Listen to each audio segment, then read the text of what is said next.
Rocks are falling from the sky. Ash is piling up along the shore. Whoever can reach a boat is already gone. Everyone, except one fleet. Heavy Roman warships raise their sails and turn straight toward Mount Vesuvius. Their commander has just gotten a note from a woman trapped at the foot of the mountain, and he's turning his ships toward the catastrophe instead of away from it. His helmsman will beg him to turn back before it's too late. His answer will outlive him by 2,000 years. His name was Gaius Plinius Secundus. History remembers him as Pliny the Elder. What his fleet actually reached that day, and how many people it saved, still doesn't have a clean answer.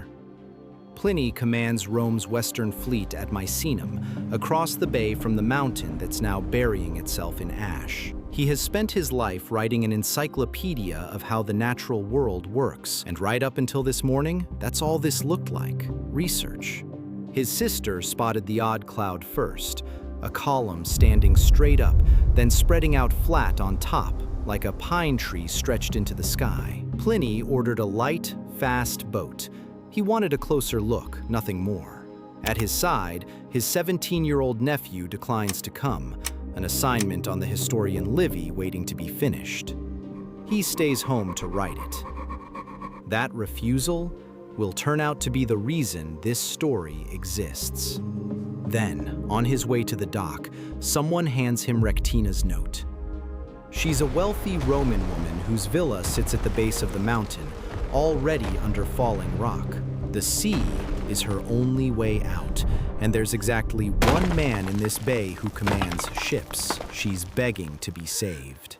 The research trip is canceled. Instead of the light boat, Pliny orders the heavy warships launched and boards the flagship himself. The target now is people trapped under a hail of stone. The Bay of Naples, AD 79. 14 miles of water separate Misenum from the mountain, and Pliny is about to send his heaviest ships straight through the middle of it. The backbone of his fleet is the quadrireme, roughly 130 feet long, nearly half a football field, powered by upward of 200 rowers under a closed deck. The rowers are free men, trained professionals, paid volunteers. What matters tonight? Heavy ships built for war, not rescue.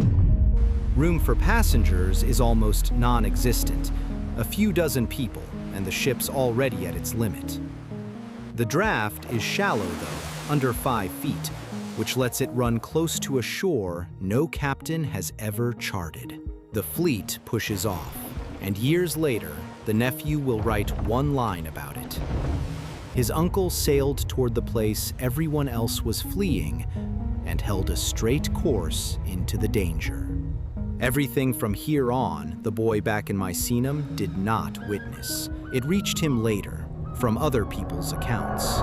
The whole way there, a secretary sits beside him on deck taking dictation, the shape of the cloud, how it moved.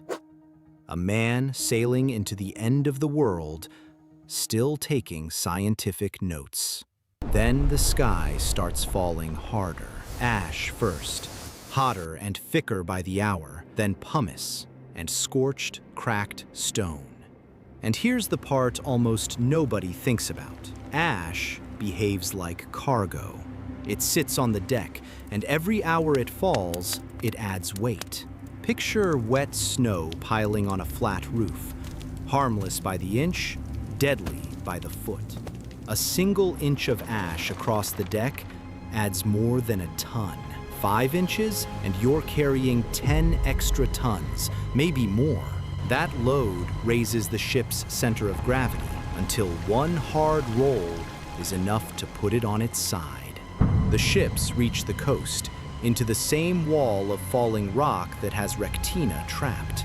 The way back is still open.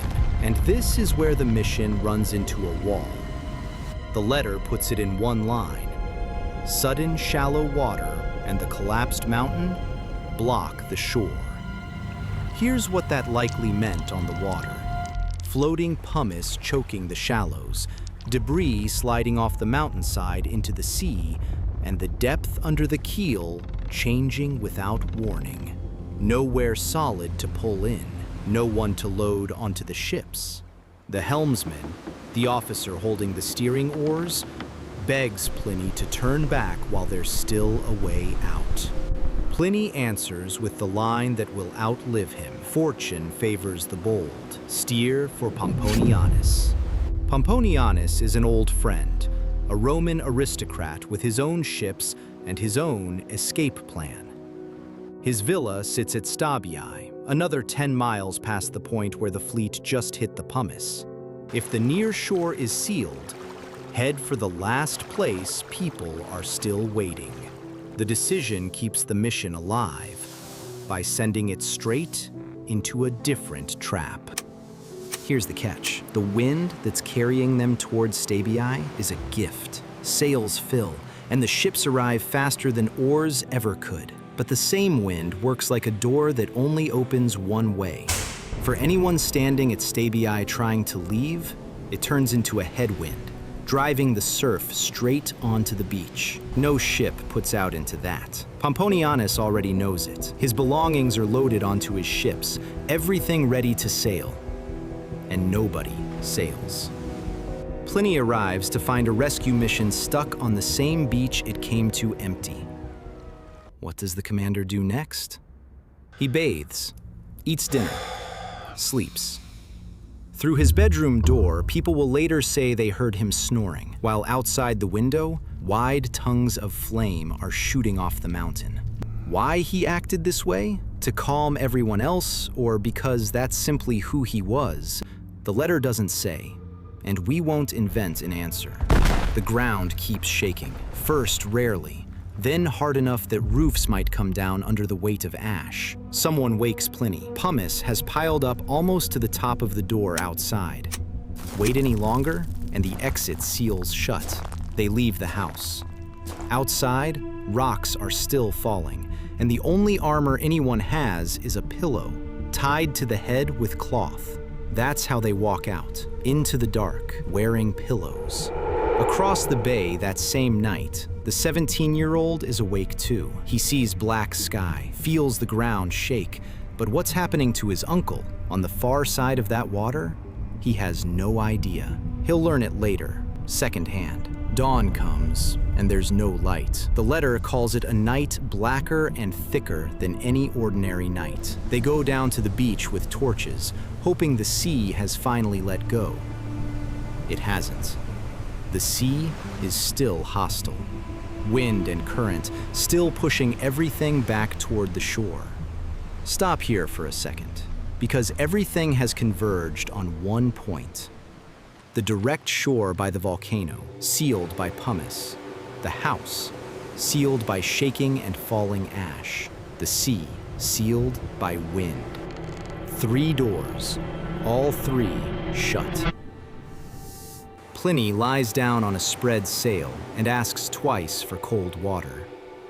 Then the air changes, the smell of sulfur, fire spreading down the slope. The others scatter. He gets up, leaning on 2 slaves, and collapses. He never stands again. His nephew later guesses that Pliny had a weak throat from birth, and the thick, ash-choked air simply closed it off. There's no way to check that now. What can be checked?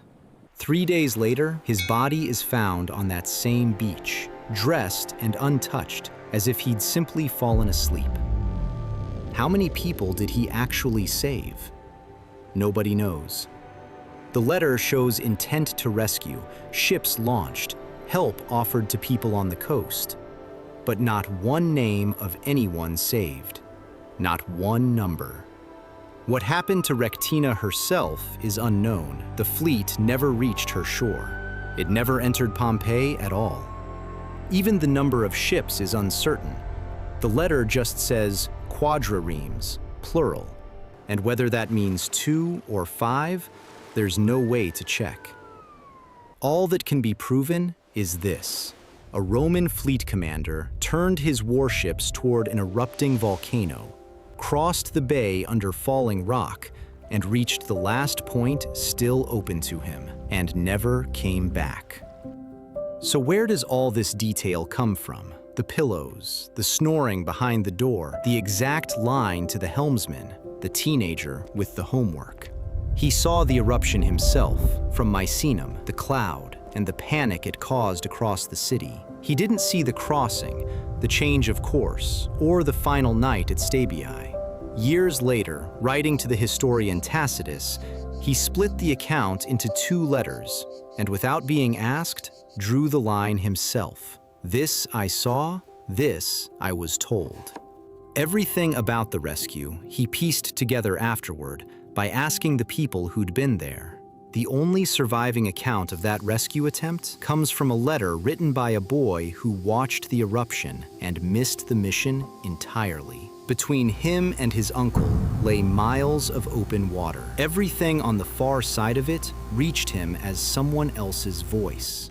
That boundary between what he saw and what he was told is what survived. This is Geoclysm.